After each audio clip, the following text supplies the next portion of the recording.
Reşat Akar'la birlikte sizlerleyiz. Evet, gündemimiz yoğun. Hemen konuları sizlere aktarayım. Evet, ilk olarak Girne'de dün akşam saatlerinde bir cinayet olayı gerçekleşti. Eskiden fotoğraf stüdyosu olan binayı kiralayan 40 yaşındaki Rus asıllı Mikhail Kaymasanov'un öldürülmesi sonrasında polis harekete geçti. Olayla ilgili olarak bugün 3 kişi tutuklandı. Otopsi sonucu da olayın cinayet olduğunu doğruladı. Detaylarını konuşacağız. Sonrasında evet, Kuzey Kıbrıs'ta son zamanlarda meydana gelen hırsızlık ve soygun olaylarına bir yenisi daha eklendi. Adada ilk kez meydana geldi bu olay. Herkesi şaşırttı.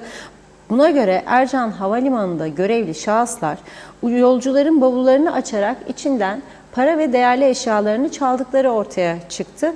Konuşacağız. Bir başka konumuz, evet, elektrik kurumunun akaryakıt alımlarında kurumu 20 milyon dolar zarara uğrattıkları gerekçesiyle sorumlular hakkında suç duyurusunda bulunan Halkın Partisi bu konuda savcılığın polisi görevlendirdiğini açıkladı. Polis soruşturması tamamlayınca konu yargıya havale edilecek. Bu konunun da ayrıntılarını ele alacağız. Son olarak da sahte reçete soruşturması kapsamında Sosyal Sigortalar Dairesi'nin soruşturma kapsamı dışında bırakılmasından rahatsız olan Kıbrıs Türk Tabipler Birliği ve Eczacılar Birliği Sayıştaylığa başvurarak ilgili daire hakkında soruşturma başlatılmasını talep etti. Çalışma Bakanı Sadık Gardiyanoğlu da yaptığı açıklamada bir ihmal varsa üzerine kapatmam dedi. Yine ayrıntılarıyla ele alacağız. Evet, buyurun Reşat Bey. Evet, herkese hayırlı günler dileyerek başlayalım. Gerçekten üzücü olaylar yaşanıyor memleketimizde. Hiç de alışık olmadığımız bazı üzücü gelişmelere tanık oluyoruz. Özellikle bizim açımızdan son derece önem arz eden olaylar. Çünkü medya olayların takipçisidir. Yani sorumlu medyadan söz ediyorum. Mesela biz dün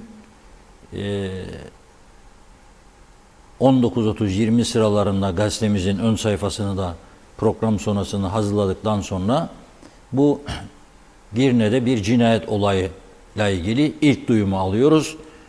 Muhabirimiz izinli olduğu halde, gündüz izinliydi yani, seferberlik var hala biliyorsunuz. Onu gece evinden kaldırıp olay yerine gönderiyoruz Girne. Bu arada biz oturduğumuz yerde dostlar zannediyor ki oturup kendileriyle sohbet ediyoruz falan. Öyle bir şey yok. Cep telefonunda yazışmalar sürüyor. Sonra neticeye doğru ilerleniyor. Fakat burada diyalog farkını övünmek için değil, sizler zaten biliyorsunuz, ama bir basit örnekle vurgulamak istiyorum. Bu olay dün gece Girne'de 40 yaşındaki Rus uyruklu Mikhail Kaymsanov'un öldürülmesi olayı duyulduktan bir süre sonra bizim muhabirimiz de orada. Fakat polis herhangi bir bilgi vermiyor. Cesedi içeriden çıkarıyor. Cesedi çıkardıktan sonra araştırmana başlıyor. Saat 22.30-23 arası muhabirimiz diyor donuyoruz, dışarıda bekliyoruz. Polisten herhangi bir açıklama yok. Bu kadarla. Gece editörümüz Suna Erden Hanım konuşuyor birkaç yerle ve diğer başka bir veya iki gazeteye verilen bilgi gibi, bu sorumlu bir makam değil, bir görevlinin aldığı duyumu aktarıyor medya, off the record olarak. Cinayettir diyor çünkü üzerinde cesedin darp izleri vardı. Darp izleri vardı. Şimdi bu vardı yoktu meselesi değildir. Darp izi varsa gerçekten bir cinayet, hemen ön yargılı davranabilirsin. Dövüldü veya vuruldu, bıçaklandı, öldürüldü. Yoksa sen bunun kararını veremezsin cinayettir diye. Biz bugün cinayet şüphesi diye verdik. Neden? Çünkü gecenin o ilerleyen vaktinde 21.30 civarında yazıyoruz bir çok güvenilir kaynağa. Var mıydı cesetin üzerinde darp izi? Alıyoruz cevabı. Kesinlikle hiçbir darp izi yoktu. Ancak yine de cinayetten şüpheleniyoruz. Başına vurdukları bir cisim olabilir. Beyin kanaması geçirdi. Dıştan belli bir şey yok. Otopsi yapacağız diye. Otopsi ne zaman? Bugün. Otopside çıkacak sonuç. Nitekim çıktı. Ve polis tabii bölgedeki kameralarda inceledi ve ondan sonra yola çıktı. Şimdi bu olay Girne'de nerede gerçekleşti? Bu olay Girne'de daha önce İmaj Foto stüdyosu olarak faaliyet gösteren bir binada gerçekleşti. Bu binayı bir süre önce bu 40 yaşındaki Rus vatandaşı kiralayarak tamir etmeye başlıyor. Kendine göre bir düzenleme yapmaya başlıyor. Herhalde orada bir takım işler yapacaktı. Yani başka bir iş yapabilir. Bir iş kuracaktı kendine. Ve orada öldürülüyor. Polis bugün kamera görüntülerinden de yola çıkarak otopsi sonucunu aldıktan sonra cinayet olduğu kesinleşince harekete geçiyor ve 3 kişiyi tutukluyor. Bunlar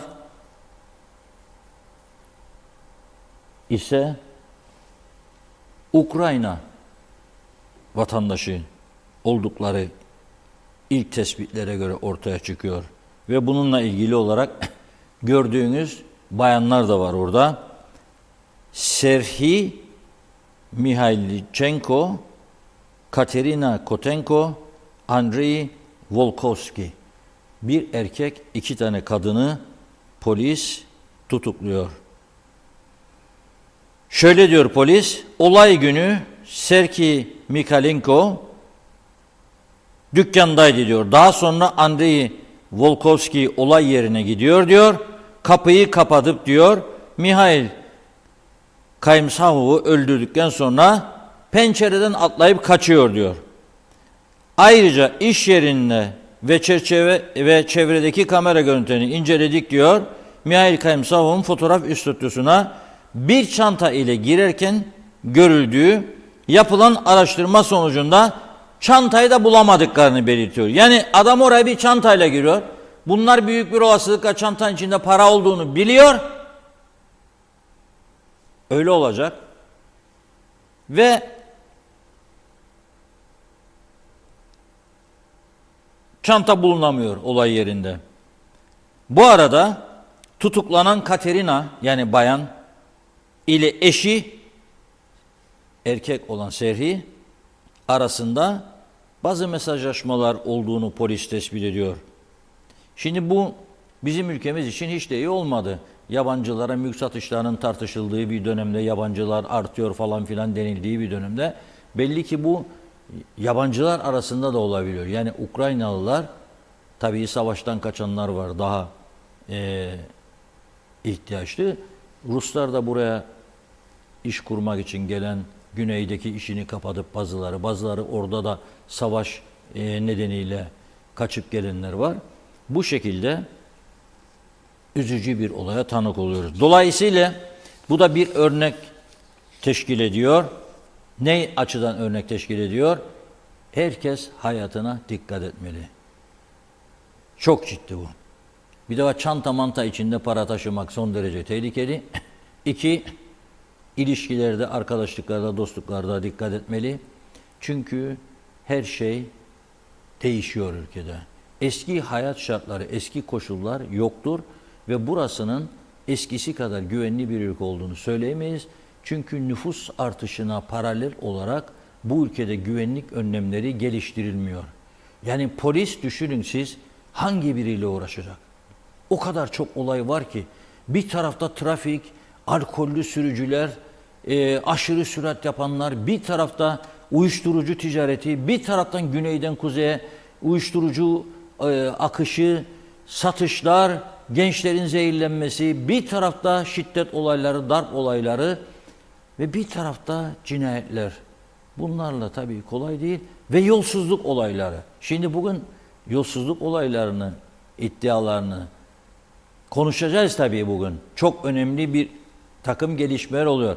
Ve bunların hepsine yetişecek polis. Ve bir de polise siz Mazbata dağıttıracaksınız posta memuru gibi.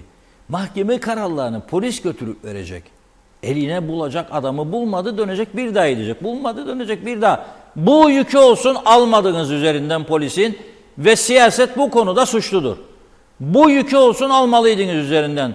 Hem onları personel sayısı olarak hem teknik ihtiyaçlar olarak güçlendirmeniz gerekirken daha da üzerine yükümlülük. 30 bin tane mazbata, 30 bin polis bunlarla uğraşacak. Götürdüydü geldiydi, götürdüydü geldiydi. Olmaz. Yani bu olacak iş değil. Tabii bir süredir durduk değil mi şey konusuna? Mesela bir rektörün Gazi Mauça'daki üniversite, burası eğitim adası falan diyoruz. Görüldü mü böyle bir şey ya üniversite rektörü?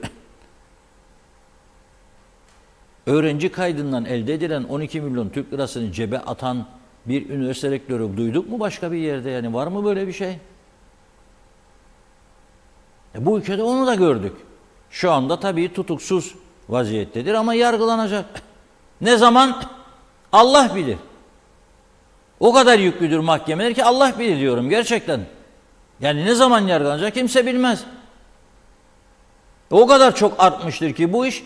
Polis, mahkeme bir taraftan da özellikle bu Afrikalılar suç işlenmeye kaçak olarak yakalananları bir an önce bitirmeye çalışıyor ki deport edilsinler.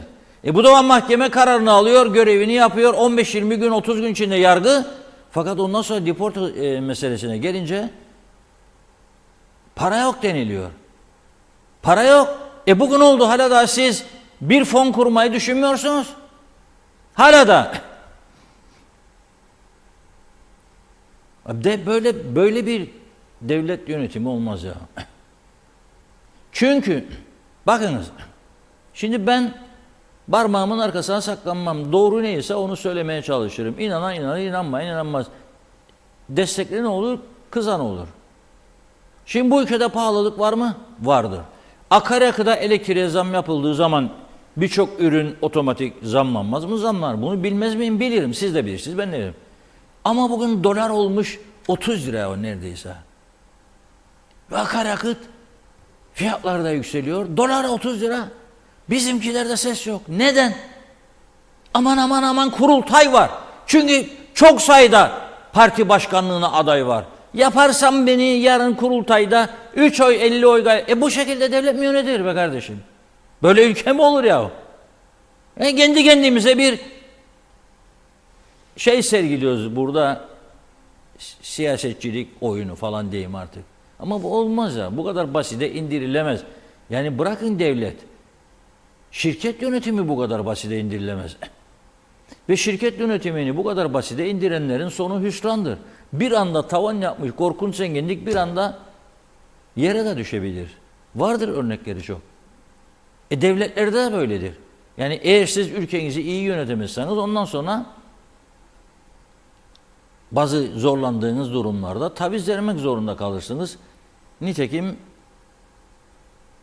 o tehlike vardır önümüzde çözüm sürecine girilecekse bir gün müzakere masasına oturacaksak. Ben bunun için söyledim.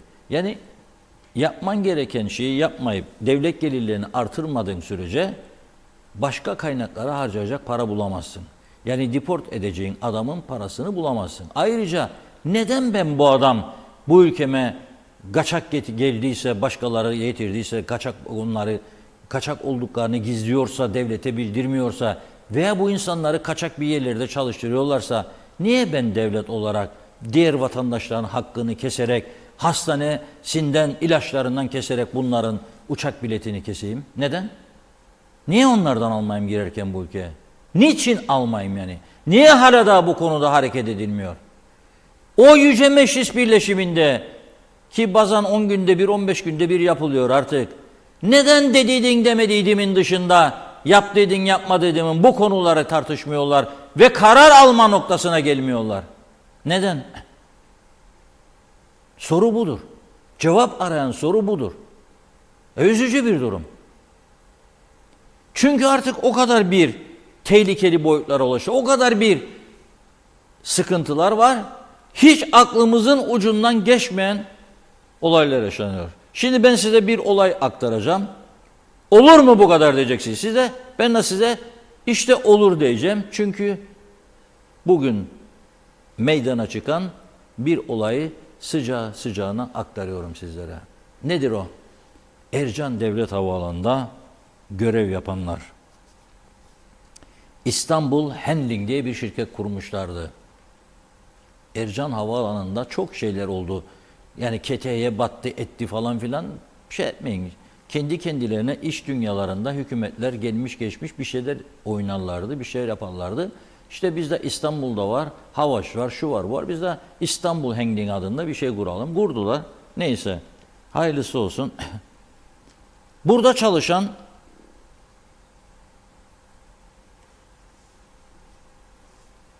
3 kişi hiç aklınızın ucundan geçer mi? Bavulunuzu gittiniz siz Ercan Havaalanı'na teslim ettiniz. Check-in işlemini yaptınız. Aldınız koltuk numarasını ve uçağa gittiniz. Valiziniz şu geçer de alır atarlar orada valizinizi, görevlileri var. Meğer valizlerin içinde bakıyorlar, açıyorlar para, altın, değerli eşya, elektronik eşya alıyorlarmış. Böyle bir şey olur mu? Ben nesine güveneceğim artık?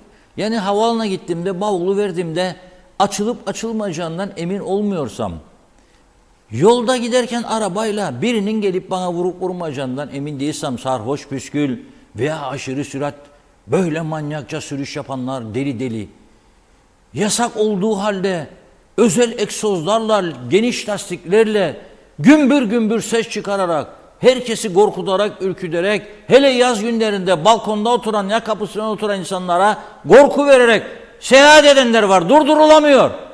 Siyah camlara siyah filmler yapıştırılıyor. Efendim ekmek paralarıymış, bazılarım konuşmayalım. Ne konuşmayacağım ya? Kapatılır mı ya o camlar, yan camlar bilmem ne siyahla. Niye kapatıyorsun? Ne korkun vardır kapatıyorsun? Modaymış. Için güneyde moda değildir da Kıbrıs'ın kuzeyinde modadır. Ama kimdir bu? Nedir bu ya bu olay ya? Neyse ama bu mesele çok mühim. Demirhan Polis Karakolu ekipleri bir check-in operasyonu gerçekleştiriyor ve 3 kişiyi tutukluyor. Ercan Havaalanı'nda yolcu gidiş bölümünde çalışan ve birçok bavuldan para, eşya çalan 3 zanlıyı, isimlerini şimdi okumayacağım. Var yani isimleri de. Zanların ülkeden çıkış yapan 4 ayrı şahsın valizlerini açarak valizlerin içinde muhafaza edilen 20.000 Türk lirası, 2.700 sterlin ve 20 euro nakit parayla yanı sıra ziynet eşyası, elektronik eşya, kol saati, güneş gözlüklerini çalmışlar. Bu daha tespit edilen şimdi yani yeni olmuş olay.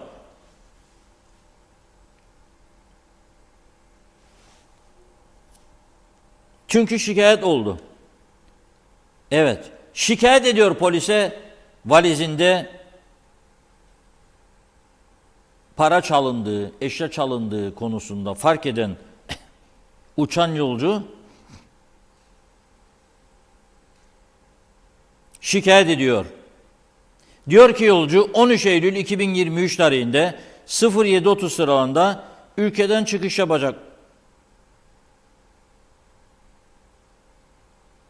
olan yolculardan, kısa ismi var bunun, yolcunun, deşifre etmiyorlar, A nokta H nokta, bavulu açılarak içinde muhafaza edilen 2.700 sterlin nakit para çalındı diyor. Zanlılar 27 Eylül tarihinde 09.45'te, yani bugün kaçı? 29'u mu bugün? 2 gün önce 9.45 sıralarında ülkeden çıkış yapacak olan bir başka yolcu F nokta G nokta onun bavulunu açarak onunla valizinde muhafaza eden 20.000 Türk lirasını aldılar diyor. Gene bunların 24 Ekim'de geriye gidiyor polis. Saat 02 raddelerinde ülkeden çıkış yapacak olan E nokta Ö nokta isimli yolcunun bavulunu açarak ön kısmında bulunan el çantasında muhafaza edilen 18 ayar altın erkek kolyesi, 18 ayar altın erkek künye, 18 ayar altın bayan kolye, künye ve küpeden oluşan takı setini, 2 adet 18 ayar bilezik, bir adet dizel marka erkek kol saatini ve 20 euro nakit parayı çaldılar diyor. 6 Kasım tarihinde ise 00:40 raddelerinde ülkeden çıkış yapacak olan bir başka yolcu Ö.D. Beştaş pırlanta yüzüğü, bir adet altın Versace zincir, Versace zincirli kolyeyi ve Swarovski marka küpeleri sirkat ettiler diyor. Yapılan şikayetler üzerine harekete geçen polis, eşyaların bu 3 zanlı fotoğraflarını görüyorsunuz. Çalıştığı tarih ve saatlerde çalındığını tespit ediyor polis. Yani bu üçünün çalıştığı saat. Anlaşıyorlar demek ki kendi işlerinde çeteleşmişler. Bu zanlılardan birinin ikametgahı içerisinde yapılan araştırmada, bakın iyi dinleyin, bir tanesinin evine gidiyor polis, arama yapıyor, yatak odasının içerisinde elbise dolabının alt kısmında bulunan bavulun içinde çok sayıda tablet, telefon kulaklığı, laptoplar, AirPod'lar, gözlükler, powerbank cihazları, elektronik sigara cihazları ile yine yatak odası içerisinde bulunan dolabın içerisinde, poşetler içerisinde saatler ve birçok ziynet eşyası tespit ederek emare olarak alıyor. Yani evi bir nevi zengin malzeme deposu haline getirmiş arkadaş. Çok yazık.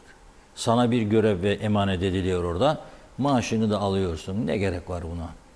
Kısa yoldan zengin olma, araba değişme, ne bileyim meyhane parası çıkarma. Bunlar doğru bir şey değil. Üzücü bir şey. Çünkü fotoğrafta da görüyorsunuz genç insanlar, aileleri var.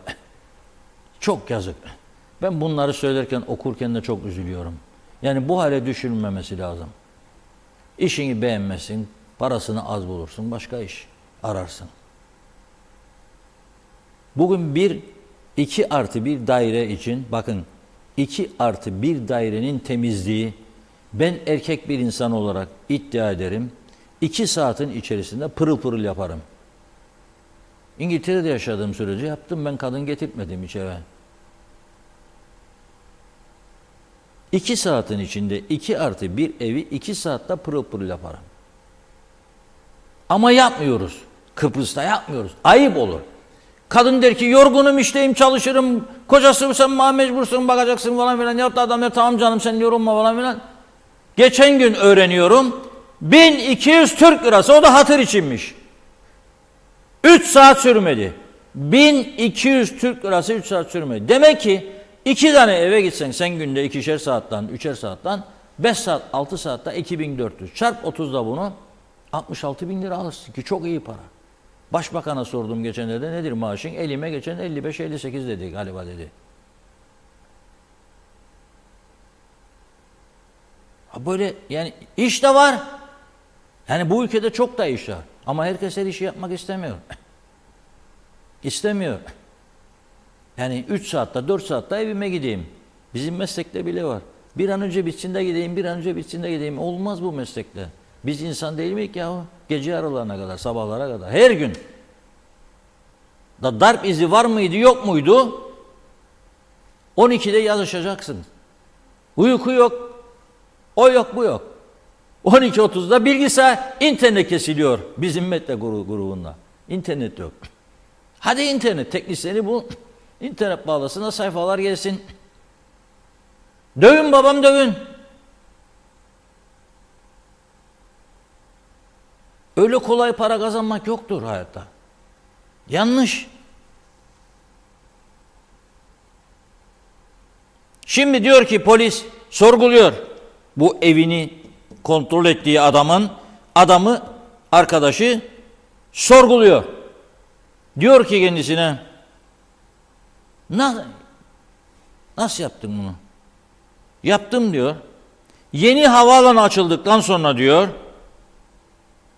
şut bölümünden, neyse bu şut bölümü çıkaramadım.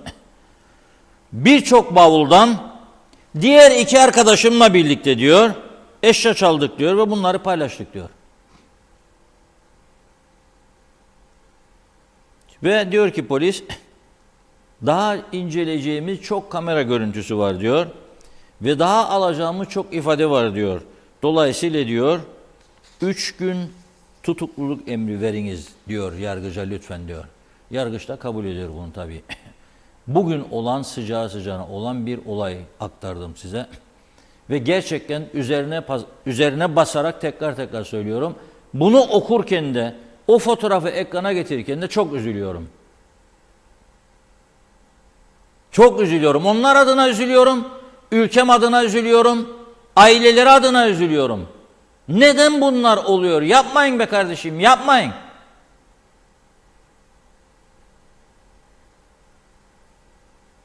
Çünkü bu hayatta her şey güven üzerine kuruludur. Eğer bana güven verirsen senin havaalanından uçmak isterim. Eğer başlarsa herkes konuşsun. Oraya girdik, çaldılar otel odasından. Havaalanına gittik, çaldılar valizden. Ne bileyim çarşıya gittik, unuttuk cep telefonu masada. 2 dakika içinde gitti. Bunlar olursa bu ülke adı kötüye çıktıktan sonra artık ağzıyla kuş tutsa insan gelmez. İnsan gelmeyince çark dönmez, çark dönmeyince herkes sıkıntıya düşer. KKTC devleti de maaş ödeyemez.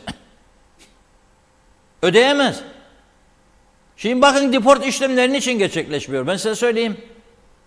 Çünkü emeklilerin maaşları 27, 28, 29. Yarın çalışanların maaşları. Sonra başlayacak maliye 25 gün içerisinde Cuma'dan itibaren 25 gün içinde 2 maaş hazırlığına başlayacak. Ve her sene de bu 2 maaş dönemi geldiğinde ya bu ülkede iktidar partilerinin kurultay savaşı var, ya genel seçim tarihi yaklaşmıştır, ya belediye seçimlerinin tarihi yaklaşmıştır, ya Cumhurbaşkanlığı. Bırakın görmezden gelin, ben seçime giriyorum şimdi. Siz beni zora mı koyacaksınız? Bu kadar zaman çaldılar, çırptılar, batırdılar. Ben mi düşüneceğim, kurtaracağım şimdi KKTC'yi? Hatta bazıları perde arkasına der ki kapatır ağzına görünmesin. Türkiye ödesin yahu derler. Tamam Türkiye ödesin de bir yere kadar. Bak şimdi ne diyorsun? Kurultay tarihi mi diyor. Sordum, onay aldım demek ister o adaylık için. Sen buna sebep oluyorsun. Sen sebep oluyorsun. Hayvanlar hastalanıyor, aşı ana. Meclis başkanının araba bozulur, yeni araba ister ana. Nasıl? Nasıl olacak bu iş? Peki bu İstanbul Handling denen şirketin hiç mi yok yöneticileri ne yapıyor ya? O havalan denetlemezler mi hiç? Kamera görüntüleri yok mu? Ben size bir örnek vereyim somut. Bizim matbaamız var. Çok heyecanla kurduk bu matbaayı. Ben özellikle. Çok istedim. İngiltere'den getirdik ikinci el. Kurdurduk. Büyük heyecan yaşadık gece gündüz. Gelen İngiliz teknisyenleri, mühendisleri en güzel şekilde ağırlamaya çalıştık. Mutlu olsunlar falan filan. İyi ilişkiler şu. Ama kameralar koyduk. Hem içe hem dışa matbaanın. Kamera koyduğumuzda çalışan arkadaşlar sitem etmişler bizim diğer yönetici arkadaşlara. Ne ya bize güvenmiyorlar mı? Bizi kamera falan filan. Bu bir güvenirim güvenmem meselesi değil. Bir kurumun kendini kontrol etmesi, denetlemesidir. Ben bu defa baktım. Sabah 3'te dönecek gazete 3.30-4. Ben daha cep telefonumdan matbaanın içini dışını izliyorum. Sağlık gidecek, her şey gidecek, her şey çökecek. Ve bir gece ne yapıyorum? Ne buluyorum? Bizim ustalar baskıyla uğraşırken bir gün önceki iade edilmiş gazetelerden 2 tane yüzlük desteği alıp çıkarıyor dışarıya birisi. Ve ertesi gün bize o gazeteleri iade olarak bir daha geri getiriyor. 200 gazete. Şimdi bu bir hırsızlıktır. Bunları kontrol etmek zorundasın. Kontrol için de özel adam lazım, ekip lazım. Olmayınca da iş başa düşüyor. Başta her yere yetişmesi mümkün değil. İkinci olay yaşadık. Güvendiğimiz bir arkadaş, çok da güvendik. Meğer bize çinko çalıyor. Onu da bu şekilde çıkardık ortaya. Polise verdik mecburen. Sonunda dedim ki ben, matbaa tatile gidiyor. Başka matbaada olacak. Bir de bunun derdiyle uğraşamam. O kadar istediğimiz halde. Dıştan bilinmeyen çok şeyler var. Orada bir İstanbul Handling şirket var. Sen hiç mi denetlemiyorsun ya? Adamlarını hiç mi kontrol etmiyorsun? Kaç aydır gidiyor bu iş? Benim okuduğumda sadece 3 ayrı tarih, 13 Eylül var, 24 Ekim var, 27 Eylül var. Ve diyor ki daha diyor çok var diyor. Evde bulunanlar işte okudum. O kadar çok malzeme bulundu ki az önce okuduğum polisi şimdi buldukları bu evde bulunanların çok altından. Daha neler çıkacak bakalım. Bu demek ki her alanda denetimsizlik var, ciddiyetsizlik var, ilgisizlik var. Bu şekilde devlet yönetimi olmaz. Kontrol mekanizması her kademede olmalıdır. Buyurun Funda Hanım. Hemen mesajlarımıza başlayalım hızlıca. Çok çok teşekkür ediyoruz her zamanki gibi ilginize.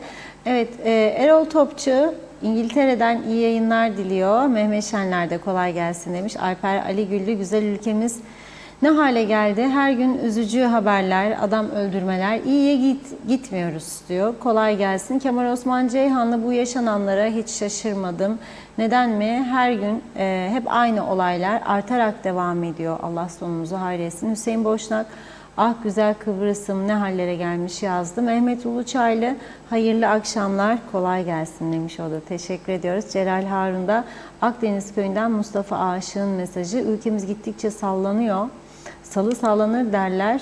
Sallayın tüm sıkıntılarınızı ve dertlerinizi. Geriye sevinç, mutluluk, sağlık ve iç huzuru kalsın. Güzel salı gününden herkese iyi akşamlar. Osman Erciyaz, ömür boyu besle artık demiş. Manolya Hasan Şahin iyi yayınlar diliyor. Mehmet Uluçaylı, dün yazdım. Yabancılar bizden değil, bizim onların buraya gelmeleriyle huzurumuz ve güvenimiz kaçtı. Ali Dereseven, bir ülkede başbakan, cumhurbaşkanına güvenemiyorsak kime güveneceğiz? Ülkenin neredeyse yarısı satılırken başbakan tehlike yok diyor. Diğer taraftan Cumhurbaşkanı nüfusumuzun 410 bin olduğunu söyledi. Buradaki Türk nüfusunun yaklaşık 200-250 bin olduğu bilinirken geriye kalan ve vatandaş yapılanlar içinde ülkeler bazında yabancıların ve bunlara satılan emlakların oranı nedir demiş. Evet. Şakir Yılmaz iyi yayınlar diledi. Mustafa Özcan da ve diyor ki Mustafa Bey, ekonomiymiş, geçim zorluğuymuş, trafikmiş, cinayetmiş, uyuşturucu, eğitimmiş, sağlık hizmetleriymiş, zamlarmış. Dörtlü hükümetin dağılması ve beceriksiz pandemi yönetimiyle birlikte geldiğimiz noktada ülkenin en önemli gündemi kurultay ve koltuk sevdası. Nazime Nalbant, evet, soğuk Londra'dan herkese selamlarını yolladı. Evet, bu salı gününde diyor, her şeyin iyi olmasını dilerim. Yine hiç böyle olaylar olmazdı eskiden. Şimdi çok olay oldukça bizleri derinden üzüyor. İnsanlar tedirginler çok demiş. Benim bu güzel ülkemde ne kaldı olmayan? Kaçakçılık mı, uyuşturucu mu, hırsızlık mı, taciz mi, daha neler neler duydukça üzülüyoruz. Allah beterinden korusun demiş. İyi ki gündem özel programımız var. Celal Harun, ülkemizdeki zamlar sağanak yağmur halinde yağıyor. Asgari ücret masasında bugün anlaşma sağlanamadı. Çalışanların emeklerin dar, sabit gelirli tüm kesimlerin alım gücünün çok büyük oranda gerilediği bir dönemde UBP-DP-YDP hükümetinin elektriğe, süte, gaza, akaryakıta, diğer temel tüketim maddelerinin fiyatlarına uyguladığı zamlar kabul edilemez demiş. Sessiz kalmamalıyız, yoksa arkası devam edecek. Bu sebeple zamlara dur demek, protesto etmek için zaman gelmiştir diyor. Zamlardan rahatsızlık duyan ve tepki koymak isteyen tüm halkımızı protestoya bekliyoruz, davet olunur demiş. İsmet Sencer, hayırlı yayınlar, harikasınız diyor. Mustafa Özcan, Yüce Meclis'in tamamını Göz ve kulak muayenesine götürmek lazım.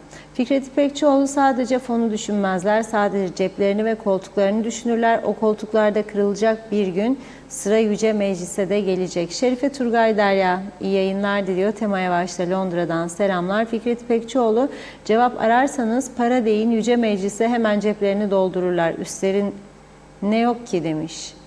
Hasan Nihat Erduran herkes işini yapacak, kolay düzelir. Mehmet İnancı hayırlı yayınlar olsun kaoslar ülkesi cennet adamıza yazdı. Meral Kavaz maalesef memleketi batırdılar. Evimizden çıkmaya korkar olduk, her yer siyahiler. Trafikte son model arabalar, içindekiler yine siyahi. Mehmet Uluçaylı bu havaalanında güvenlik kameraları yok mu yoksa organize işler mi bu işler diyor. Ali Dereseven bu konu uyuşturucudan da önemli konu. Liderler tehlike yok diyor. İşiniz olmadığı bir gün gezmek adına Girne'den Karpaz'ın ucuna oradan Geçitkale'ye doğru gelin, köylere girin, konuşun. Satılmayan emlak kalmadığını göreceksiniz demiş. Sayar Eker, KKTC'de sorun yabancıların istilası diyor. Şatafat gösteriş, yorgan artık dar gelmeye yüz tuttu. Boşa demedik ya Allah, Bismillah demiş. Bir iki mesaj da okuyup ara verelim. Caner Aspava iyi yayınlar diledi. Sayar Eker 40 sene oldu hala 1 kilometrelik tren yolu bile yapamadık demiş. Elif Bağbaşı da iyi yayınlar diliyor. Nazım Eralban tekrar yazıyorum. Zamlardan halklar çok zor durumda. Her şey daha iyi olacak diye çıkıp konuşuyorlar ama hiçbir adım ilerleme yok demiş. Söz veriyorlar her gün. Ama nereye kadar böyle gidecek? Elektrik sorununu bile yapamadılar demiş. Bu soğuk günlerde insanlarımızı mağdur bırakıyorlar. Emir Ali Kahraman hayırlı yayınlar diledi. Özmen Çıkışu iyi akşamlar. Meriç'te boş olan Meriç Polis Karakolu'nun mülteci sığınma evi yapıyorlarmış. Görüşünüz nedir dedi. Evet bakın Fevzi Mehmetçioğlu da iyi yayınlar dilemiş. Niyazi İnancı'yı da okuyalım. Eskiden ayda bir narkotik operasyon yapılırdı polis teşkilatı olarak. Şimdi ise her gün yapılıyor. Yüklü miktarda uyuşturucu ele geçiriliyor. Buradan çıkarmalıyız ki güzel ülkemizin düştüğü durumun vehameti çok büyük tehlikededir dedi. Devam edeceğiz yine mesajlara. Buyurun Reşat Bey. Evet, tabii üzücü bu olaylara her gün tanıklık etmek çok üzücü gerçekten. Güney Kıbrıs'ta da oluyor cinayet olayları, hırsızlık, soygun, suç falan ama Rum yönetimi polisini sürekli güçlendiriyor. Bir defa söyledim de bir arkadaş rahatsız olanlardan birisi yazmıştı. Rum tarafında topu topuna 10 taneymiş kamera. Sadece Lefkoşa'da onun çok üzerindedir. Sadece Lefkoşa'da. Artık trafik ışıklarının üzerinde de kamera vardır. Yani kırmızı yandı da ben geçeyim bir deyim. Polislik mesela gerek yoktur oraya. Kamera çekiyor. 15 gün 20 gün sonra gönderiyorlar kendisine cezasını. Öyle diyorlar. Bizde teknolojiye yatırım yoktur bir defa. Trafik lambalarının çoğu ömrünü doldurmuş, sürekli arızalı yapan ve tamircisi de pek bulunmayan lambalar. Teknolojiye göre yenileme yok. Avrupa standartlarında bir düzenleme de yok. Mesela önünüzdeki trafik lambası kırmızı yandı durdunuz. Lambayı bir adım öne geçerseniz karşınızda ikincisi olmadığı için ki olması lazım güneyde vardır, gelişmiş ülkelerde var. Siz yeşile geçtiğinde fark etmezsiniz. Arkadan korna çalacaklar size de hareket edesiniz. Çok eksiklik var. Yani uyuşturucunun patladığı bir ülkede bakın geçen gün bir Kıbrıslı Rum polis ihbar aldı Metehan'da. Dediler ki bir Kıbrıslı Rum var. Adı Giryagos'tur. Dikkat edin de uyuşturucu getirir bu tarafa. Polis bu ihbar üzerine çünkü yakalanan uyuşturucu kullananda yakalananlar bazen konuşuyorlar, söylüyorlar, polise yardımcı oluyorlar, sırf cezaları azalsın diye. Polis gidiyor. Bu 2 gün önce olan olay söylüyorum size. Bu adamı çekiyor kenara. Sorguluyor. Sonra götürüyor karakola. İç çamaşırın içinden 10 gram kokain çıkıyor. 10 gram kokain oldukça büyük bir miktardı. Kaç kişiyi zehirlediğini narkotik polisi bilir, ben bilmiyorum. Ama sonra polis incelemeye alıyor bunu. Meğer adam sürekli gidip geliyor. Gidip geliyor, gidip. Bakalım kaç yol yaptı. Bakalım ne kadar getirdi. Ve yeni çıktı ortaya. Siz trafik denetimlerinde uyuşturucu testini başlatmadığınız sürece bu ülke bir o kadar daha tehlike altındadır. Ben açık söyleyeyim size. Uyuşturucu testi yapmaya başlamadığınız sürece bu ülke bir o kadar daha tehlike altındadır. Adamı yakaladım. Deli deli sürer diyorsun bana. Bir adam aklı başına bir adam deli deli sürer mi ya? Verdim balonu diyor, alkol çıkmadı. Ama diyor şüphelenirim diyor ki uyuşturucu var. Kanını alacağım vermem kanımı diyor. Çünkü KKTC'nin 1983 yılında anayasasını yapanlar düşünmemiş bunu. Kendi gönlünce vermediği sürece kanını alamazsın diyormuş. Suç işlediği kanıtlansa da. Alamazsın. Vermem kardeşim diyor polise. Polis de alamıyor. Ne demokratik ülke ya bu Kuzey Kıbrıs. Forever gerçekten. Rumları çatladır patladır bu demokrasi. Dünyayı da. Var mı Brüksel'de böyle demokrasi? Ya Frankfurt'ta ya Londra'da? Yoktur. Olamaz zaten. Çünkü dünyada bir tek yer var. Tanınmadığı için böyledir. Tanınmış olsa bu demokrasi kalkacak. Onun için ben diyorum hiç tanınmasın. Ve böyle demokratik kalsın bu ülke. Bu şekilde. Yakaladın kendini deli deli ona vursun bunu öldürsün. Ama kanını alamam kontrol edemem. Alkol de çıkmadı. Tamam suç yok. Ne güzel. Ne güzel demokrasi bu. Çok müthiş. Helal olsun size. 18.000 dolar baktık fiyatlarına. Ondan al 180.000 dolar. Yoktur diyor. Yoktur diyor. Paramız yok diyor. Ya 13 maaş ödeyen bir devletin 1 milyar 30 milyon ek mesai ödeyen maaşların dışında bir yönetimin 18.000 dolar yoktur bir tane cihaz alsın. Ondan 180.000 dolar. Ma kimi kandırırsınız ya? Bu bir ihmaldir diyeyim. Ama sen bunu almış olsan aldatılmış gençliği caydırmak açısından da önemli bir olaydır bu, imkandır bu. Oğlum bak senin kanında ölçtüm nefesinden uyuşturucu çıktı. Ceza yiyeceksin. Ne yapıyorsun bunu? Onları caydırmak açısından da. Ama şimdi diyor ki gittiğim mekanda herkes çeker diyor. Ben de çekerim. Kimse kontrol etmez diyor. Bir sorun yok diyor.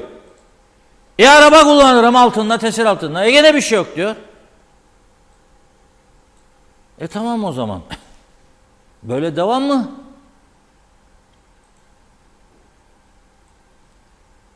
Yani bu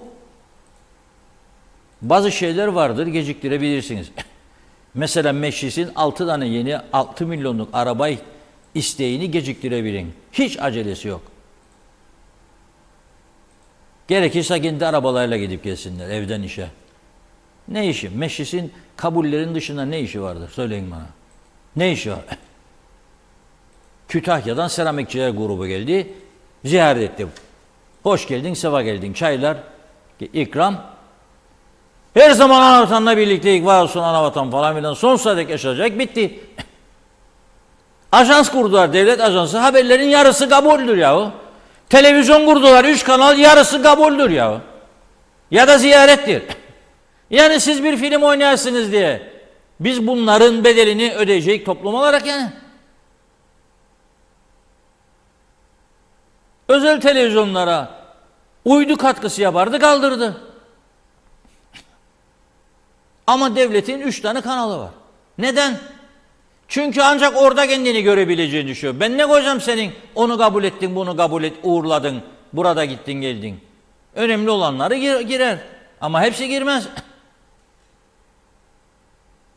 Yani biraz düşünmek lazım ya. Benim boyum ne, ölçüm ne? 28 ülkede temsilcilik. 30 olmuş, 32 olmuş. Daha da olacak diyorlar. Ne yaptıklarını söyle bana. Önüme benim rapor koy. Ne sonuç vardır 32 ülkeden? Onu söyle bana, konuşalım. Ne var? Destekçilerimiz mi arttı?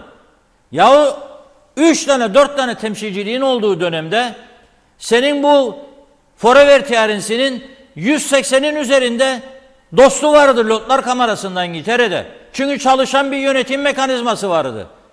Bu işin ehli adamlar yürütüyordu diplomasiyi. Şimdi ne oldu? 32'ye çıktın. 8 tane var mı Lordlar Kamerası'nda Türk Kıbrıs'ın dostu? Yoktur. Kaybettiniz. Çünkü ciddiyeti dağıttınız. Çünkü gelişi güzel atamalar yapıyorsunuz. İşe göre adam değil, adama göre işe çıkarıyorsunuz. Seçime girdiği mağdur oldu. Bakan da yapamadık. Buraya yollayalım. Büyükelçi olsun. Buraya yollayalım bilmem ne olsun. İdare amir. Ateşe olsun.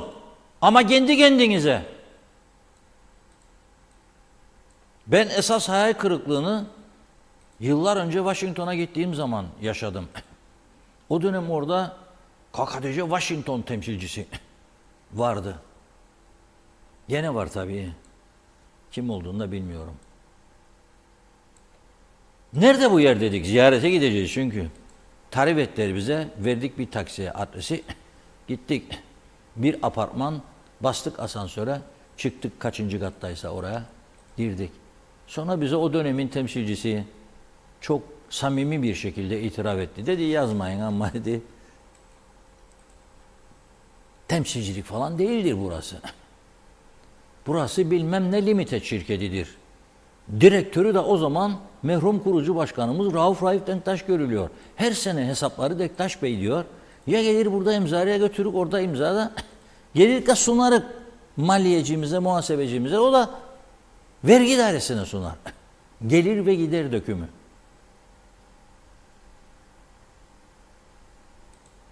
Budur durum. Ama biz alıştık. Benden öncekinin vardı. Ben bozan mı olacağım şimdi diyor. Ya bozan olmayacaksın. Tam tersi düzelten olacaksın. Düzelten. Onun yaptığı yanlışı sen düzelten olacaksın. Doktorun biri apandisit ameliyatı yapmış. Bilmem bezi içinde unutmuş. Dikmiş. Sonra hastayı. Hasta ölüyor. Başka bir doktora gidiyorlar. Doktor açıyor yarayı, içinden buluyor, çıkarıyor bezi. Şimdi bırakması mı lazım benden önceki yaptı diye yoksa çıkarıp kurtarması mı lazım? Kurtarması lazım değil mi? Sen onun yaptığını bozan olmazsın o durumda. Düzelten olursun. Düzelten olursun. Ama yapmıyorlar. Şey diyemem. Şimdi bu elektrik kurumu meselesinde de akıl karıştıran çok olaylar oldu.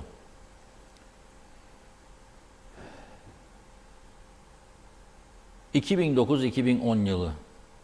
...2009'daydı galiba bu olay. Elektrik kurumuna... ...ihalesiz de jeneratörler alındı. Bize ihbarlar geldi. Ben o zaman Kıbrıs Medya grubundayım.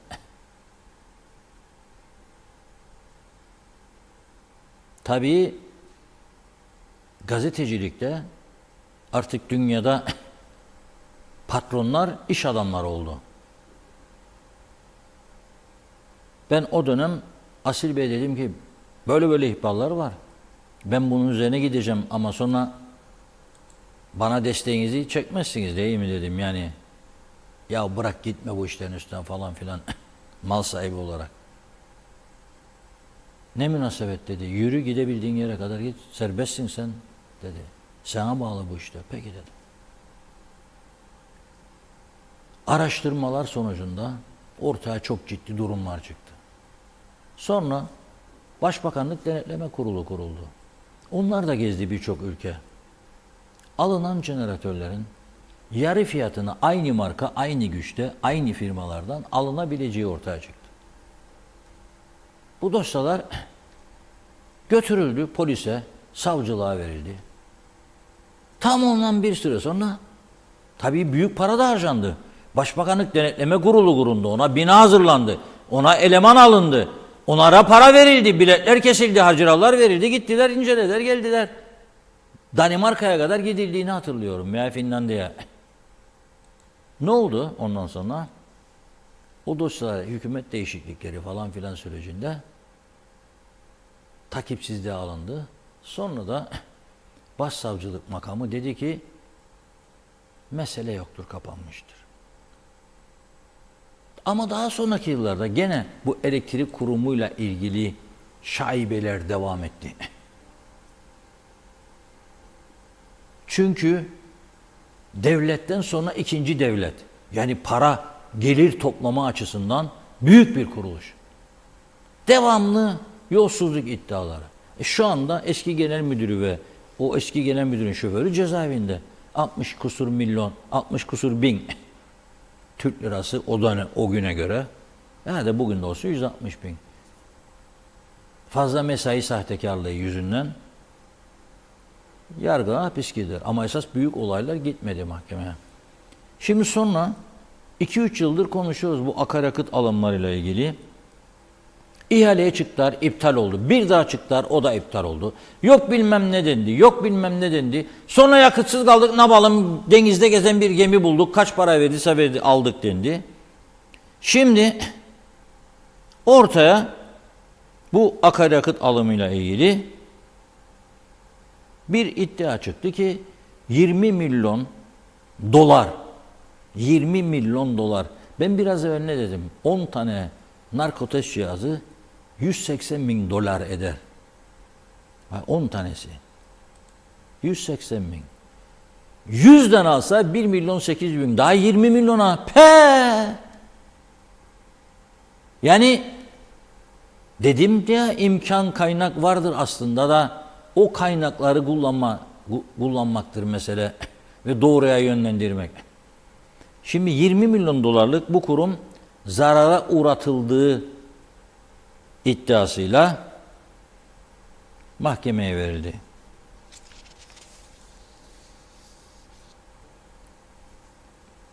Ve dolayısıyla suç duyurusu yapıldığı zaman başsavcılığın polise görev vermesi lazım.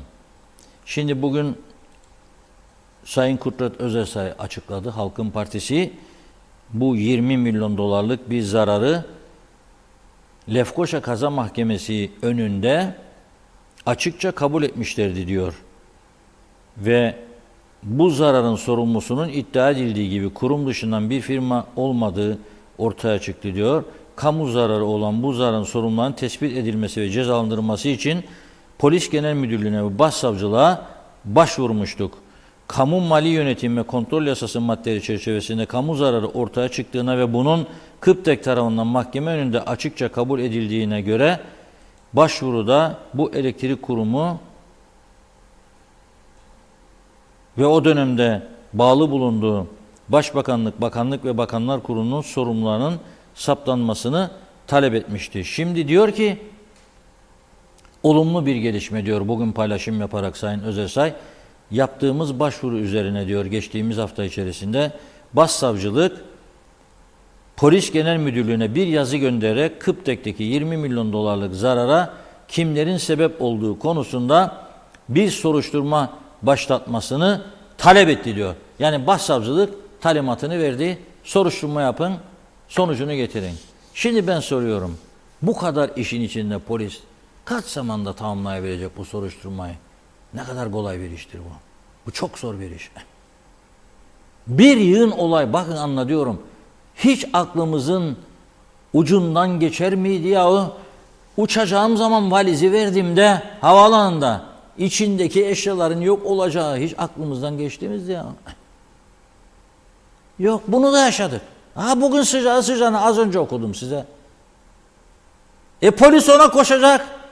Evini basacak, evini araştıracak, bulacak, toplayacak. Ondan aldığı bilgiye göre daha başkalarını gidip sorgulayacak.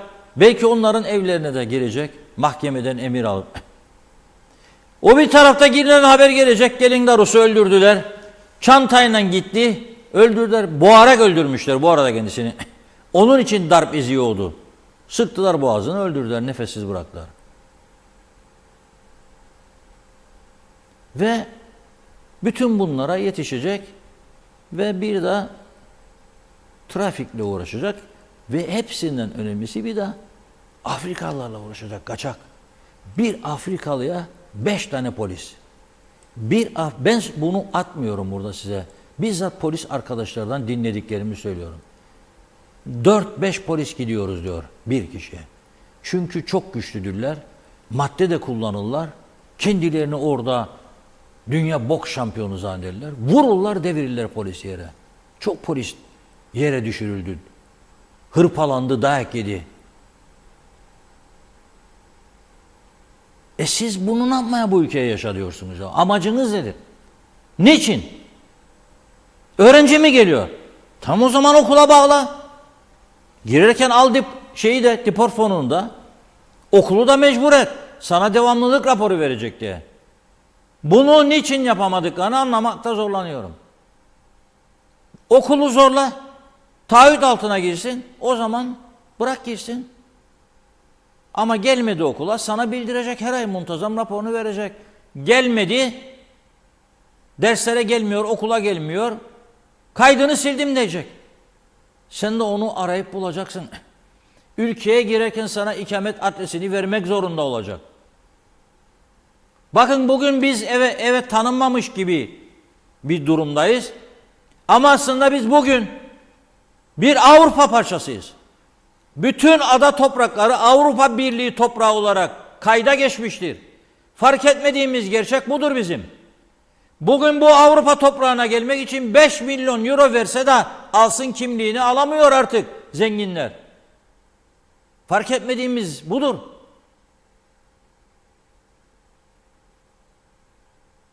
Bırak gelsin ya, o da işte bilmem. Yok, öyle bir şey olmaz. Ne bırak gelsin ya?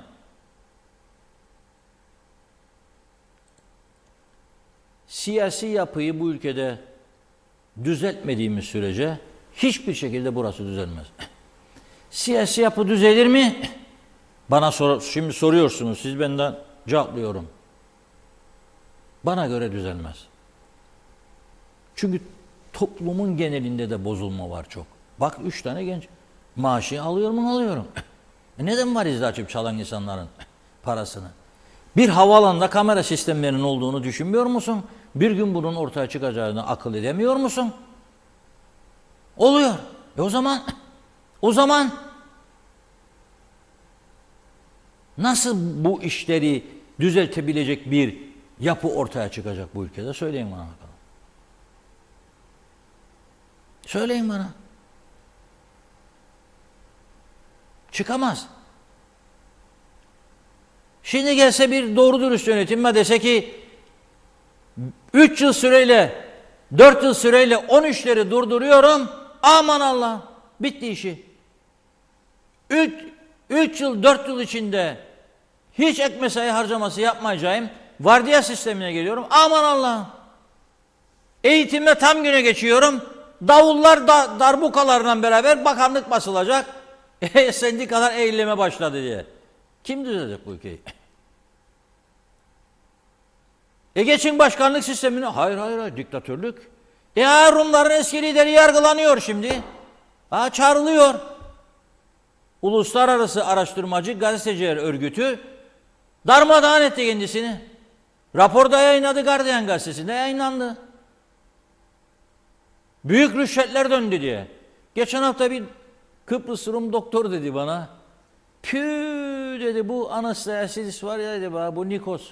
Dedim. Yok milyoner dedi, euro milyoneri. Milyarderdir dedi bana, euro milyarderi. Dedi. Ama geliyor şimdi. Hesap verecek. Hesap verecek. Bir önceki liderleri Hristofyas. Hem de kanser hastasıydı.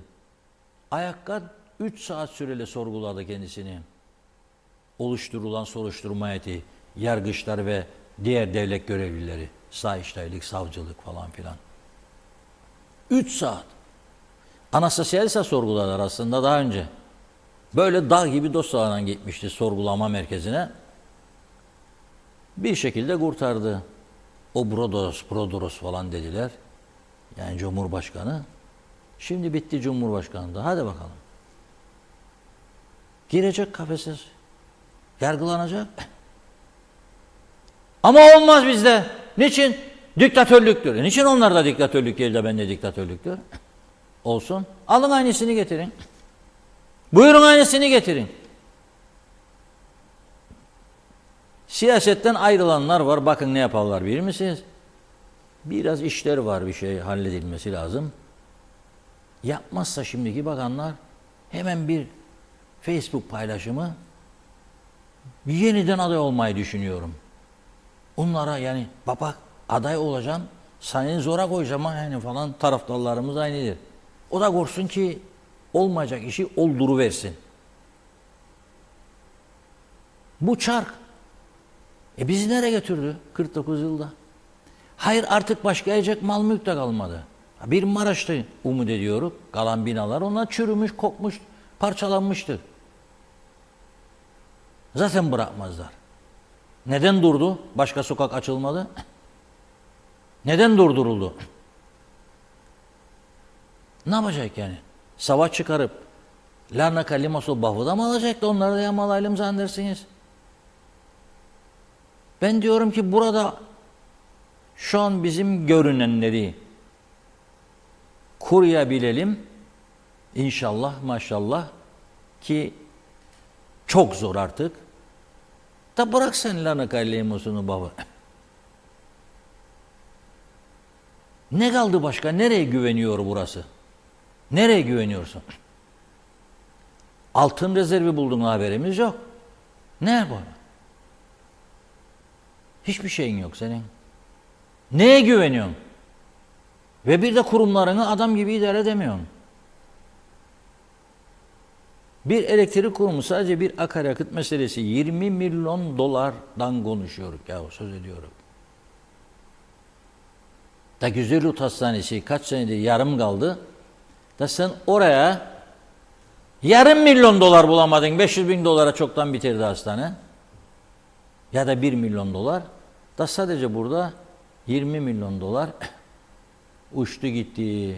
Elektrik kurumu ne kadar borç yaptı? Kağıt üstünde sorun şimdi diyecekler ki yoktur ki borcumuz.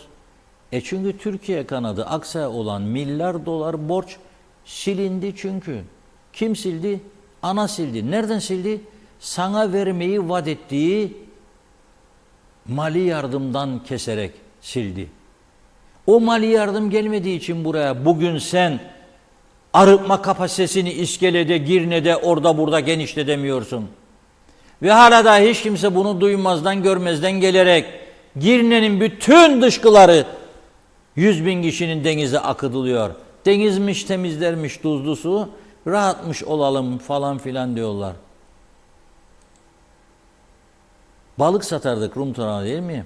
Ben ciddi düşünüyorum balık ihtiyacımı acaba güneyden mi gidip karşılasam diye. Çünkü denizlerde mavi bayraklar var, tertemizdir. Acaba balık istediğime gidip oradan mı yesem diye düşünmeye başladım. Yalan yok bu işte. Doğruları konuşmamız lazım. Yalanla devam edemeyiz. Bak de bir kuruluşumuz var, kooperatif sütçülük. 30 senedir uzun ömürlü süt üretir bana. Uzun ömürlü süt o tetrapakların insan sağlığı açısından olumlu ve olumsuz etkilerini bana birisi anlatsın. Kanser patlaması var, ne oluyor bu insanlar falan filan diyorlar. Bir soruşturmayalım. Her gün sen 30 yıl süreyle bu uzun ömürlü sütleri içersen bir soruşturulsun bu tetrapak paketler. Kofi Annan hayattadır Mehmet Ali Talat Bey'e ne söyledikleri sorulsun Mehmet Ali Talat Bey'e. Ne dedi kendisine? Avrupa'ya nasıl ayak uyduracaksın? Hazırlık yaptınız mı siz? Özellikle kooperatif en büyük kuruluşunuzdur. Baktınız mı? Günlük süt var mı kooperatifin? Neden geçemiyor? Neden kendini yenileyemiyor? Çünkü o da siyasetin emri altında. En büyük ekonomik kuruluşunu devlet, hükümet idare eder. Burası komünist rejim mi ya? Burası komünist rejim mi? Komünist ülkeler dağıldı be. Çekoslovakya dağıldı.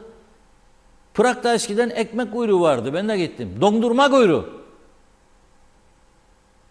25 dakika sıra bekledik dondurma alıp da elimde Prag'da.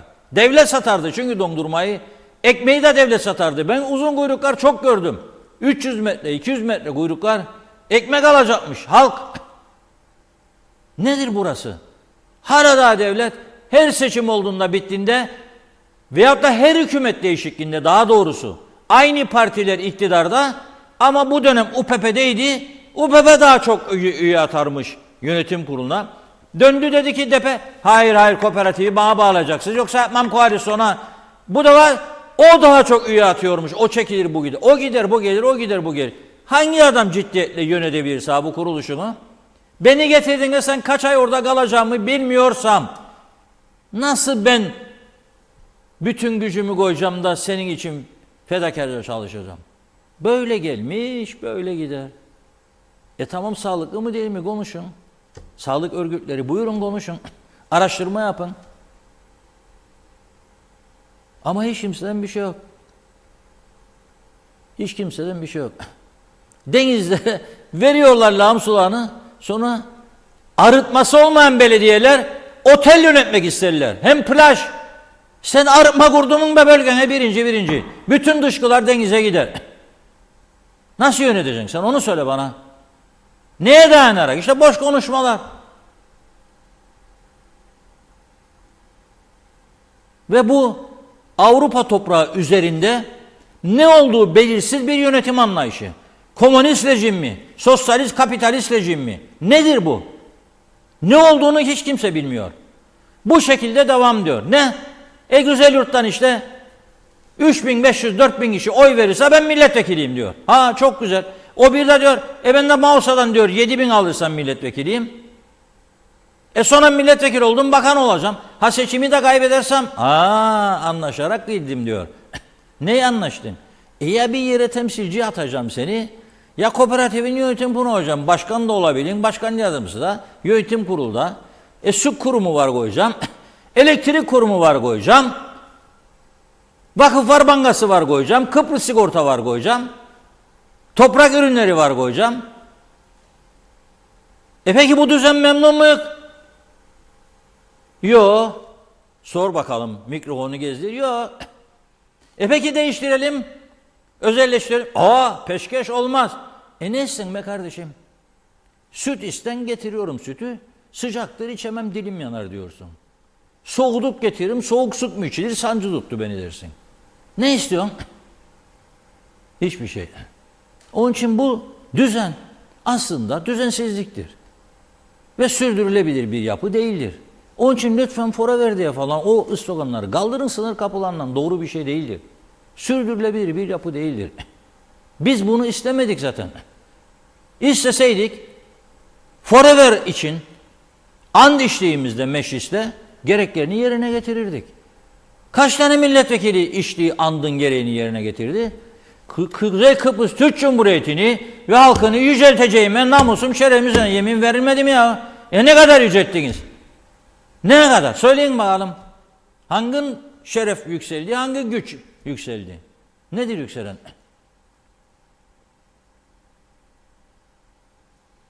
Evet Hanım buyurun. Devam edelim mesajlarımıza. Giden biraz mesajımız oldu ama Manolya Hasan Şahin diline sağlık abim. İş çok ama çalışmadan kazanalım mantığı yazmış. Gül Abdullah Can ağzına sağlık Reşat Bey. Mehmet Uluçaylı yabancıların ülkede açacakları ve açtıkları iş yerleri takip altına alınmalı. Derenin suyu nereden gelir? Araştırılmalı. Taner Çizer tek kelimeyle memleketin hali mahvolduk gittik. Bunlar daha iyi günler. Ben 16 sene Londra'da kaldım. Gelmez olaydım diyor. En iyisini bilen Reşat abimdir. Leyla Göçmen Ahmet bravo polisimize demiş. Çok üzgünüz bu olaylardan. Sizleri tebrik ederim Reşat Bey. Bizi habersiz bırakmıyorsunuz. Yorumlarınızda çok haklısınız. Birçok konuda takdire şayansınız demiş. İlgiyle izleniyorsunuz. Saygılar. Özkan Özdemir ekonomi kötüye gittikçe insanların da karakterlerinde değişme oldu. Hepsi mevcut yönetimin ritmine uyum sağlamaya başladı. Hırsızlık baştan başlıyor. Ahmet Tekman çok zaman yoktu diyor. Bir postacımız vardı kargo bölümünde. Acaba akraba toplar mıydı demiş. İyi yayınlar, ağlarım diyor duydukça ülkenin başına gelenleri. Bir de düşünüyorum ne olacak gelecek nesillerimizin istikbalini. Yakup Karşılı, yazık çok yazık, her gün olay. Yakında evlerimizde de uyuyamayacağız. Kimler sorumlu olacak bu kötü durumlardan? Reşat abi demiş. Zeliha Adaman iyi yayınlar diliyor. Hüseyin Koltan da Doğru Haber'in gerçek adresi, iyi ki varsınız. Mehmet Bulduk, vay ülkeme ne hale geldi. Hukuksuzluk, adaletsizlik diz boyu. Gürel Candaş 1 litre meyve suyu 43 lira, şok oldum diyor, bugün yapın hesabı artık. Hala Akyollar, Ramazan Zaza Aslan, iyi yayınlar dilemiş. Zehra Sencer'de Yeni Erenköy'den sevgilerimle, süpersiniz diyor. Hasan Nihat Erduran, vergi reformu ne zaman acaba? Mehmet Uluçaylı, bugün Kasım ayının 28'i, ayın sonuna geldik. Sağlık Bakanı hala sosyal sigorta hastalarının eczanelerden alacakları ilaç problemini çözemedi ama o koltukta rahat rahat oturuyor demiş. Hanife Dursun, iyi akşamlar dedi. Ahmet Halil de. Ayşe Güner Mertcan, selamlar. Bir süre önce bir dostum hastanede ameliyat oldu. Ameliyattan sonra elbiselerinin çalındığını öğrendi diyor. Bir başka dostum da ameliyattan sonra ayakkabılarının çalındığını öğrendi. Bu hepimizi üzüyor demiş. Londra'dan Güner Bey'in mesajı. Aydın Erhuy, bu ülkede hükümet hakkıyla her işletmeyi denetleyerek vergi almayı becerse Türkiye'ye hiç ihtiyacı olmadan çalışanların maaşlarını rahatlıkla öder. Maalesef iş yerlerinin çoğu ne fatura keser ne de fiş verir. Hatta kredi kartıyla ödeme kabul etmezler. Sen devletten önce vergi toplamayı doğru dürüst yapmalısın. Mehmet Ali Özdemir iyi yayınlar dilemiş. Mehmet İnancı, demokrasinin eşiği KKTC. Enver Çelebi, uyuşturucu testine başlamadan önce 5-6 cezaevi daha yapmamız gerekir. Hazırlıksız yakalanmayalım demiş. Karagöz Nesim Ali, İçişleri Bakanı bence istifa etmeli, bu işleri yapamıyor. Mehmet Uluçaylı, ülkemizde yabancıların gelmesiyle tüm pis işler de beraberinde geldi. Suç işleyeni ihraç edeceksin, bir daha da adaya sokmayacaksın. Mehmet İnancı, Reşat Bey, ülkedeki sıkıntılardan kaynaklı olacak ki diyor. Başbakanımız kilo kaybetti. Dün fark ettim bir konuşmasında. Acaba diyet mi yapıyor? Hasan Nihat Erduran, TC elçilik konsoloslukları Türkiye Cumhuriyeti yurttaşlarına izin derken gitti azıcık, hemen yakalayacağım. Evet. Yok, diğer mesaja geçti. İsmail Siber Aslan, hayırlı yayınlar demiş. İnsanlar, halk çok zor durumda, çocuklar aç kalmasın, tüketim çok, üretim yok diyor. Evet. Hasan Nihat Erduran, Ercan Güvenliği uluslararası akredite şirketlere açık ihale gerektirir. Güney Kıbrıs, Türkiye gibi resmi polis de arkada görev yapacak, gümrük, sağlık vesaire. Bunlar zor olmasa gerek demiş. Necdet Mavi Gözlü, Kuzey Kıbrıs Birleşik Afrika Pakistan Cumhuriyeti Başkenti Lefkoşa'dan hayırlı günler diledi. Evet, her geçen gün diyor, bir önceki günü arar duruma geldik. Nerede o bizi Singapur yapacak olan beyefendi? Singapur olamadık ama yavaş yavaş Afrika Pakistan Cumhuriyeti olmaya doğru adım adım gidiyoruz. Kim ne derse desin bizi bu durumlara getiren en az 40 yıl hükümette bulunan UBP'dir. Başımızda olduğu müddetçe memleket bir adım ileriye gitmez. Bilakis diyor, her geçen gün daha kötüye gideceğiz. Memleket battı, her yer Afrikalılarla doldu. Hala daha geliyorlar. Gelmeleri kesinlikle durdurulmalı. Yoksa 100 kişi deport edeceksin, diğer taraftan 500 kişi geliyor. Kesinlikle bunlarla bu durumda baş edemezsin demiş Necdet Bey. Aynur Yüzügüler, Akile Canalan iyi yayınlar diliyor. Evet, Mehmet Uluçaylı, Manusa Hastanesi'nde mamografi cihazı 4 aydır bozuk, ne zaman tahmin edileceği belli değil. Biz sağlığa yatırım yerine Mercedes'lere yatırım yapıyoruz. Ben hükümeti sevmeyeyim de ne yapayım demiş Mehmet Bey. Ufuk Yüce Türk, bunlar en büyük vatansever ama vatanı soymak için severler. Hasan Nihat Erduran, TC elçilik ve konsoloslukları Türkiye Cumhuriyeti yurttaşlarına hizmet ederler. Teknoloji de var, çok daha kolay hizmet verilir demiş. Evet, birkaç mesaj daha okuyalım. Erol Kaşif ne diyor? Taraftarına yedirmeyecekse 13. maaş dursun dedi. Evet, Mehmet İnancı, fırtınadan dolayı deniz diyor taşarsa vay Girnelilerin haline. Reşat Bey, lağım suları geri tepecek demiş. Evet, bakıyorum. Hasan Nihat Erduran, arıtma yoksa deniz kenarı inşaatlara su sayacı bağlayan belediye başkanları suç işler dedi. Bir iki mesaj daha okuyorum. Ali Cevat, İyi yayınlar dilemiş. Erdal Yarkın da hayırlı yayınlar. Ali Taner Kocano, Reşat Bey hayırlı yayınlar. KKTC bitmiş ve bitirilmiştir başımızdakiler sayesinde. Ayşe Güner Mertcan, Reşat Bey diyor konuşurken sanki benim içimi döküyormuş gibi oluyorum. Devam Reşat Bey demiş Londra'dan Güner Bey. Evet, Mehmet İnancı hafta sonu olunca içimi bir üzün sarar çünkü gündem özel yok dedi. Salih Muğlalı, herkese selam. Konuşmak, şikayet etmek yok. Yalnızca alkışlayıp bravo. Her şey çok güzel olacak. Olacak yahu yazdı. Mehmet İnancı yine diyor ki Reşat Bey siz olmasanız bu gerçekleri kim söyleyecek? Lidersiniz dedi. Evet, Mehmet Bulduğu da okuyalım. Vallahi diyor Reşat Bey gerçekleri söyleye söyleye kafalarına vura vura belki bir gün dan derler de düzeltirler bu durumu. Pes demiş Mehmet Bey. Devam edeceğiz yine. Buyurun. Bir gün bir çılgınlık edip seni sevdiğimi söylesem, alay edip güler misin yoksa sen de sever misin?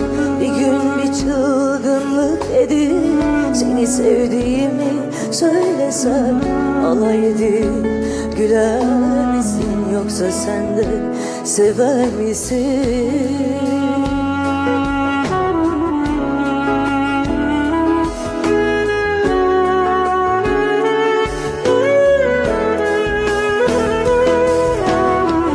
Cesaretin var mı aşka? Çarpıyor kalbim bir başka. Sen de böyle sevsen keşke desen bana ya. Cesaretin var mı aşka? Çarpıyor kalbim bir başka. Sen de böyle sevsen keşke desen bana ya.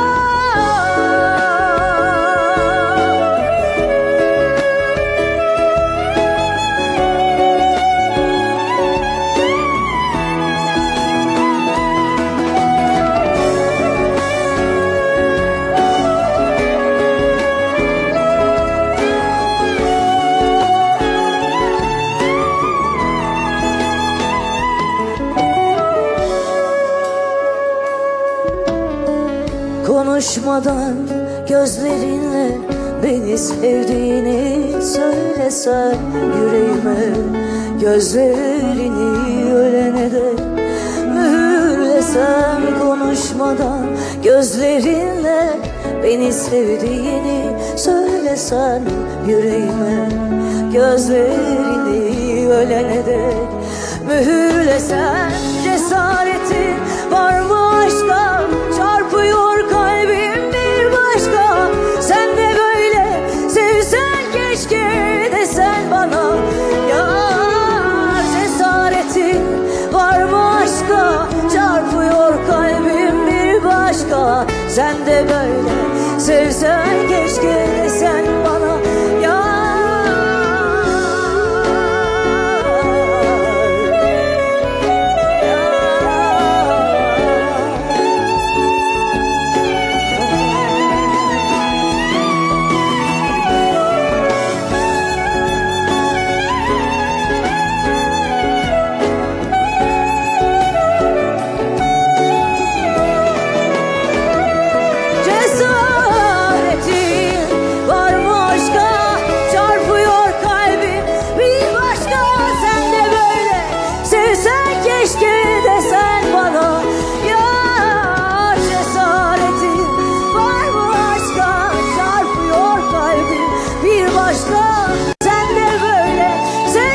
Keşke desen bana ya.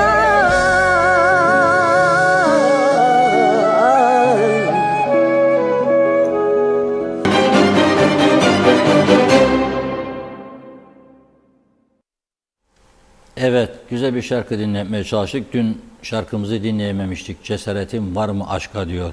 Cesaretin var mı doğru dürüst icraat yapmaya? Budur. Aslında bir şarkıda böyle bestelemek lazım. Siyaset kokan bir şarkı. Neyse, siyasetten uzak durmak en güzeli. Şimdi günlerce konuştuk değil mi? Ülkemizin bazı ünlü, önemli isimleri de kelepçeli vaziyette mahkemeye çıkarıldı. Sahte reçete olayı meselesi. Çok sayıda 60'ın üzerinde eczacı ve doktor çıkarıldı. Bunların bir kısmı eminim çıkacak ortaya zaten. Masum insanlardı.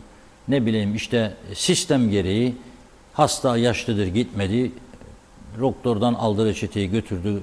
Oğlu, kardeşi falan filan aldı gitti geldi. Şudur budur. Yargı çıkarsın bunu ortaya. Suçlu onda varsa tabii ki yargı kararını verecek. Yargıda olan bir konuya hiçbirimiz müdahale edemeyiz.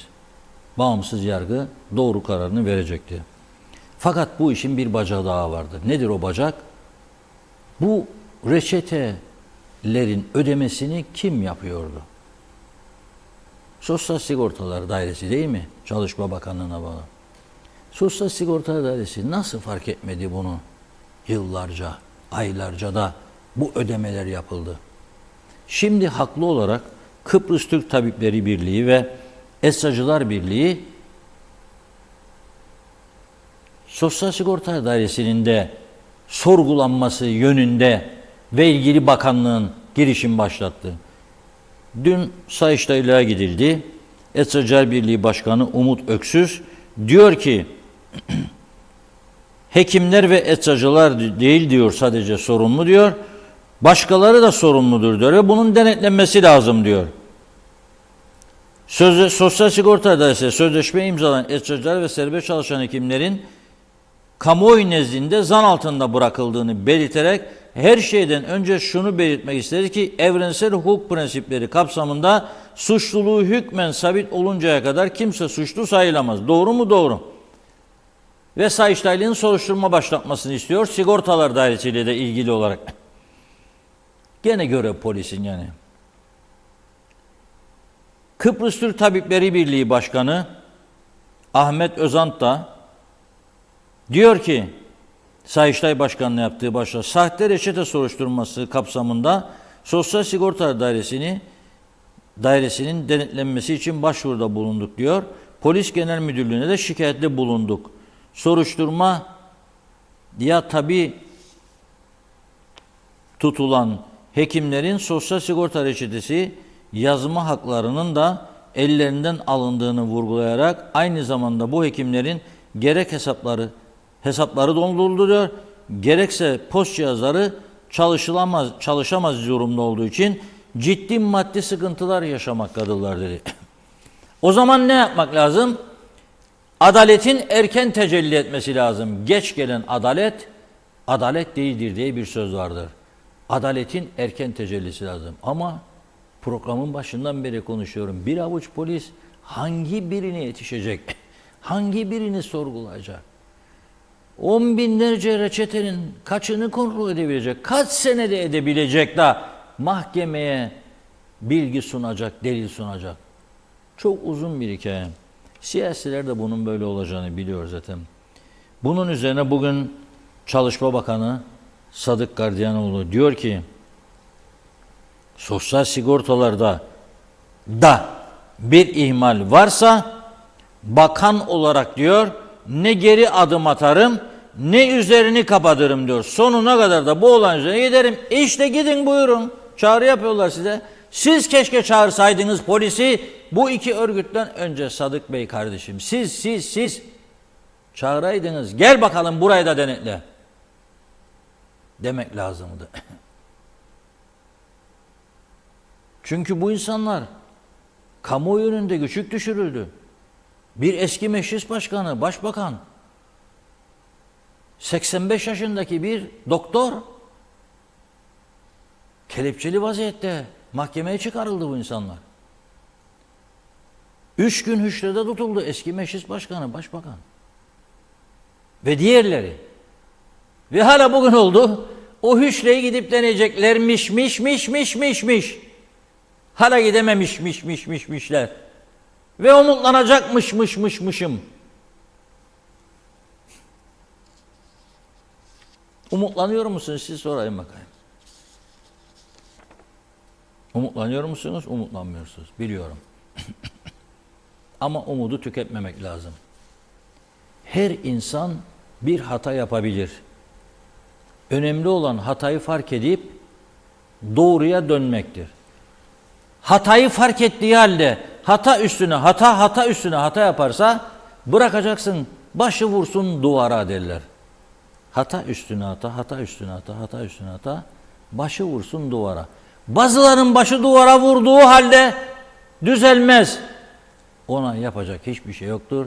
Ne doktorun reçetesi tesir eder, ilaçlar, haplar, ne şarkı, türkü, gazel, hiçbir şey tesir etmez. Yapacak bir şey yoktur. Ama yapmak isterse çaresi vardır. Ve önemli bir müjdeyi vererek kapatayım size. Gazi Mausa'ya bağlı birçok köyde yarın 9 ile 14 saatler arası. Elektriği konuştuk ya, 20 milyon dolar dedik falan.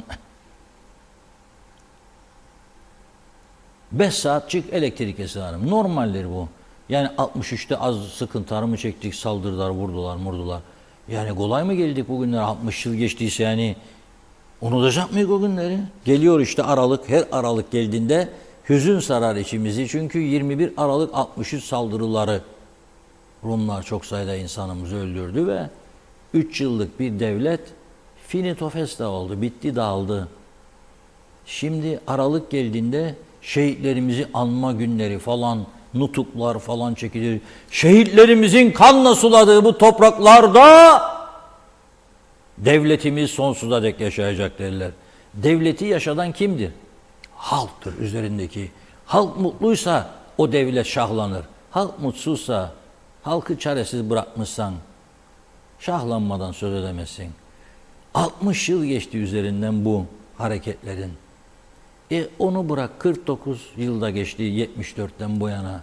Hala ben elektriksiz kalacağım. 5 saat ya. Geçmiş olsun Nergisli, Vadili, Paşaköy, Geçikkale, Akdoğan, Yiğitler, Türkmenköy, Akdoğan, Beyarmudu. Hepinize geçmiş olsun. 5 saatçik çok değil ya. Vatan ve millet uğruna 5 saat elektriksizlik ne olacak? 5 gün keser ne olacak yani? Evet, bugünlük bu kadar. Yarın inşallah maşallah güzel haberlerle karşınıza geliriz. İnşallah. Çok çok teşekkür ediyoruz ve programımızı burada noktalıyoruz sevgili izleyenler. Yeniden görüşünceye dek hoşça kalın.